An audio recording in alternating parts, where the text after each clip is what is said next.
Bon alors cette caméra chasse là, Xega XG11, à ton avis, j'en pense quoi? Cette caméra chasse, elle est pas chère, 4G, solaire, super autonomie, franchement, bah là je crois qu'il est temps que je t'en parle. Surtout que regarde, toi, j'ai pas une super réseau, des fois j'ai 2 carrés, des fois j'ai 1 carré, des fois j'en ai plus. Et puis bah tu vois, on me voit en direct, sans problème, je me promène et puis bah à cet endroit là, il y a toujours des animaux qui passent.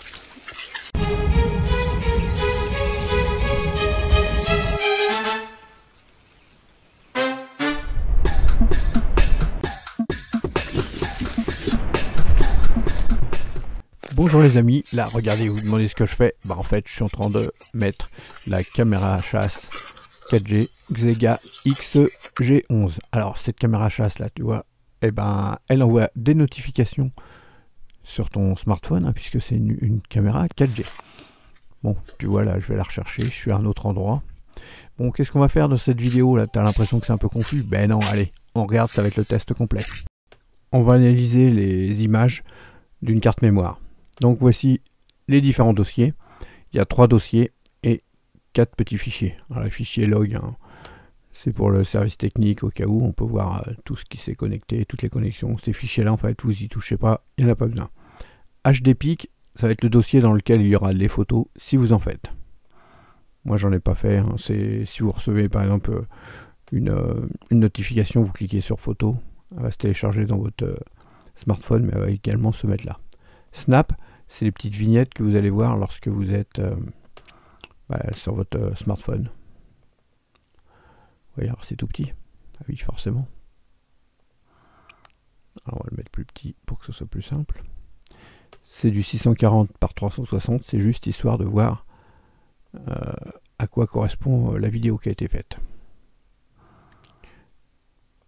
Ensuite, ce qui nous intéresse le plus, c'est la partie vidéo, ce dossier-là. Alors j'ai mis des petites annotations hein, juste là, mais sinon ça vous met juste des chiffres. Alors les chiffres, en fait, c'est la date tout simplement. Allez, si vous mettez au-dessus, vous voyez date de création.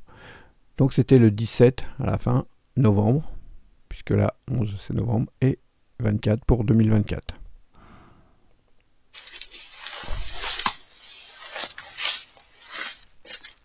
Comme vous pouvez entendre, le son est vraiment très bon, puisque on m'entend marcher. J'étais venu, bon, c'est à la tombée de la nuit, donc avec une lampe frontale verte, pour couper quelques branches, puisque je venais de mettre en place la caméra pour mes premiers essais.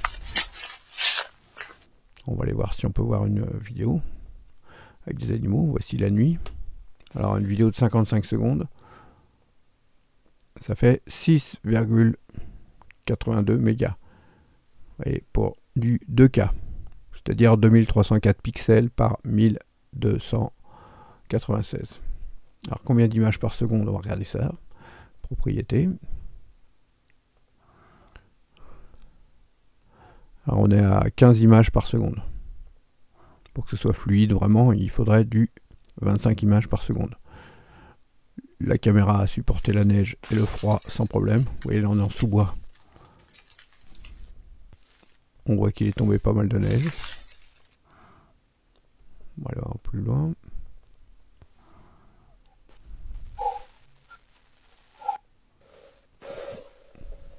Elle résiste donc à la pluie, à la neige, sans problème. Et voici ce que ça donne hein, la nuit. Et là en plein jour. Ah oui, hein, de temps en temps, il y a quand même eu des animaux. Alors on va regarder quand même pas mal d'images. Puisque des images, j'en ai eu pas mal. Hein, j'ai laissé pas mal à cet endroit-là, je l'ai mis à d'autres endroits. Voilà. Vous voyez, c'est l'endroit où je venais. Alors on peut remarquer aussi qu'en haut, il y a les coordonnées, il y a la date, les coordonnées GPS. Alors franchement, la date, comme elle est écrite là, souvent c'est le ciel, c'est complètement illisible, hein, en jaune, pas terrible. Là, il y a les coordonnées GPS, hein, alors je vais vous... la latitude et longitude, ou longitude et latitude, hein, j'ai toujours un doute. Je vais masquer bien sûr ces informations, puisque ces coordonnées GPS, ça permettrait d'avoir le point exact où était la caméra. Alors ça peut être bien, hein, si vous faites voler la caméra, que la personne rallume la caméra, vous savez où est la caméra. Par contre, ce qui serait bien, c'est de pouvoir le désactiver. Alors pour l'instant c'était pas possible, il y aura peut-être une mise à jour. Oui, c'est là. Mais en tout cas, je trouve que c'est vraiment pas très lisible du tout. Allez, on regarde des images. Cette caméra chasse fait des vidéos en 2K, alors que cette vidéo de présentation est en 4K. Donc je vais étirer l'image. Voilà, comme ceci. Ça va créer une légère déformation, mais je pense que ça sera plus sympa. Alors comme vous pouvez le voir, hein, en haut, j'ai masqué hein, les coordonnées GPS. Vous pouvez voir pas mal d'animaux. Vous pouvez entendre également que le son de la caméra est vraiment très bon. Alors je ne dis plus rien pour que l'on puisse entendre mieux ce qui se passe.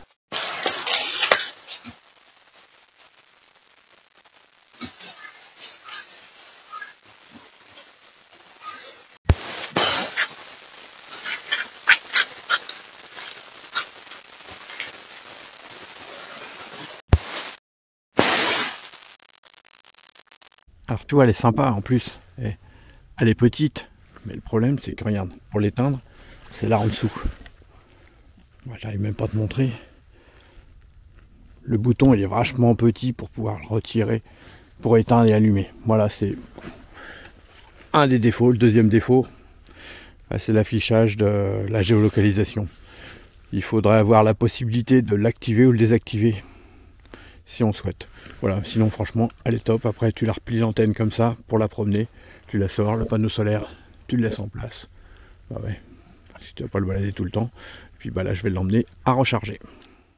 Vous avez très certainement remarqué que la caméra chasse était mise en sous-bois en hiver, donc vraiment les journées très courtes, l'activité la nuit, du coup bah forcément ça a du mal, hein, surtout quand il n'y a pas beaucoup de réseau. Un coup il y a du réseau, un coup il n'y a pas de réseau, ça va consommer beaucoup plus d'énergie. Il y a le panneau solaire qui recharge, mais il n'est pas suffisant pour l'hiver, tout du moins quand tu es mis en sous-bois. Vous voyez qu'il y a carrément, il y a eu de la pluie, il y a eu de la neige, il y a eu tout ce qu'on veut. Alors ça tenait malgré tout 2 semaines.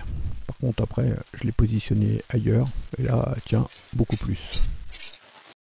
Pour en savoir plus sur la caméra chasse 4G Xega XG11, vous allez sur mon site xavnimal.fr, vous allez à caméra chasse, ensuite vous cherchez Xega, puis la Xega XG11. Cliquez et vous avez tous les renseignements. Vous pouvez aussi aller sur caméra 4G et Xega XG11. C'est pareil, ça arrivera au même endroit. Donc vous allez retrouver tout le contenu de la boîte, les caractéristiques techniques de la caméra chasse, quelques photos, et puis bien sûr des liens pour pouvoir acheter la caméra si ça vous tente. Ce sont des liens avec affiliation, vous n'allez pas payer plus cher, mais moi je vais devenir extrêmement riche. Ouais, enfin bon, ça c'est pas sûr. Vous avez également la carte mémoire, si vous avez besoin d'une carte mémoire spéciale. Alors, vous pouvez mettre une autre caméra, une carte mémoire d'une autre marque si vous le voulez, c'est vous qui voyez. Vous retrouverez les vidéos qui ont déjà été faites. Et ici, il y aura la vidéo que vous regardez à présent avec la note que je vais mettre. Et puis que je vous montre encore quelques vidéos et puis je vous dis ce que j'en pense vraiment de cette caméra. Alors pour l'autonomie, franchement, je trouve que elle s'en sort vraiment mieux que beaucoup d'autres caméras chasse que j'ai en 4G que j'ai mises au même endroit que là. Il faut savoir que c'est l'hiver.